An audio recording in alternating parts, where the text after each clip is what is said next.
आज आम डिस्कसन करवा बहुत गुटे कॉमन प्रॉब्लम इरेक्टाइल डिस्फंक्शन बा यौनांगर शिथिलता जोटा प्रायतः 40 वर्ष ऊर्ध्व 40% लोकंकर देखा जाए और आजिकल धीरे धीरे लाइफस्टाइल चेंज स्मोकिंग अल्कोहल मेदबहुलता सब जंक फूड एगुड़ा सब खाଇବା द्वारा यहाँ सब बढ़ी बढ़ी चली लोक मैंने परिश्रम भी कम कर आगुरी सबुठी चलिकी जाऊे आजिकल सबुठी बाइक जाऊँच most of the time physical labour होनी से आमर इरेक्टाइल डिस्फंक्शन बा यौनांगर शिथिलतार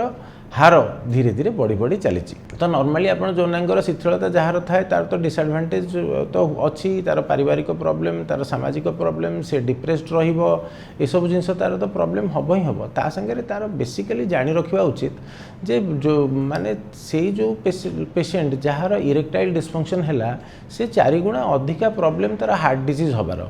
कारण ब्लड फ्लो जिते यौनांग को हो पारनी से हार्ट को भी ब्लड फ्लो कमी जाए कारण तार बेसिक पैथोफिजियोलॉजी तार बैकग्राउंड रे मेकानिज्मटा सामान तो प्रथम आम जाना जे इरेक्शन कहीं हुए इरेक्शन हबार प्रथम जिनस आमर यौनांग बा पेनिस को ब्लड फ्लो बढ़िबो ब्लड फ्लो बढ़िले पेनिस बा यौनांगटा शक्त हम जदि कौन कारणवश ब्लड फ्लो बा रक्त प्रवाह यौनांग को हो पारिबो नाही ताहले ताकू इरेक्टाइल डिस्फंक्शन हम पेनिसटा बा यौनांगटा शक्त हेनी से सफ्ट होकर रही ताकू आम इरेक्टाइल डिस्फंक्शन कही था इरेक्टाइल डिस्फंक्शन भिन्न भिन्न कारण भितर डायबिटीज ब्लड प्रेशर लाइफस्टाइल इत्यादि इत्यादि सब कारण रही